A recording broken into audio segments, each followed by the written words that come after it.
let's go to Boston, Massachusetts. Casey, welcome to the Line of Fire. Hi, good afternoon, Dr. Brown. Good afternoon. How you doing? My question is, I listen to Christian radio all day long because my job is driving, so I get a chance to listen.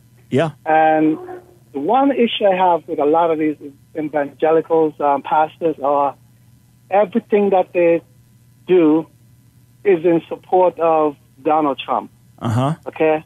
Yeah. They make him out to be like he's this great, Christian who's going to come and save America. And I have a problem with that because there's so many lies and he's been told and exaggeration. And even his vice president, because he's a Christian, he agrees with everything Trump does as well. And I feel like, I don't know if that's Christ-like, if these pastors should be so one-sided with this president and forfeit everything else that he's doing and stuff.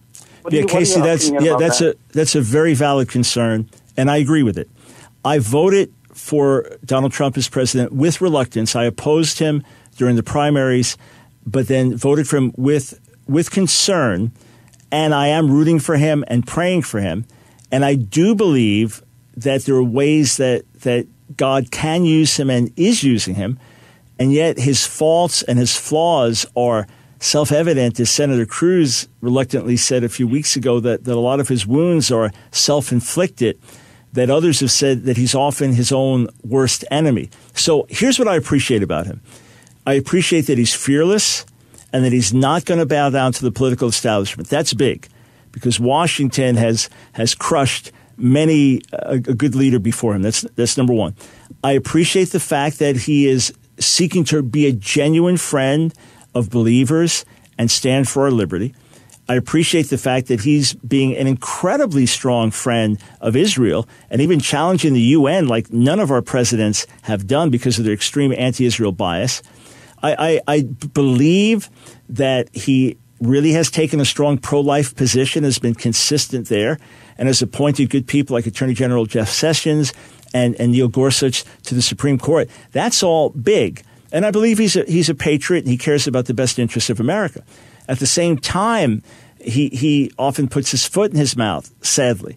At the same time, are there exaggerations or are there lies, and can he be trusted? Those are valid concerns. And is there too much of a family thing going on there? Too much influence from the family?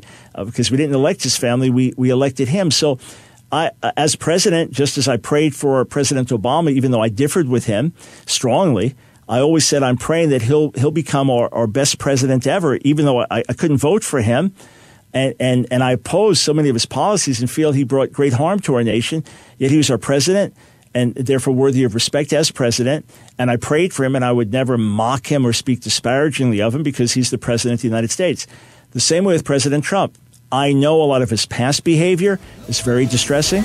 I know there are many issues to raise. So I think what we need to do is be nuanced and say, hey, here's a guy with clay feet.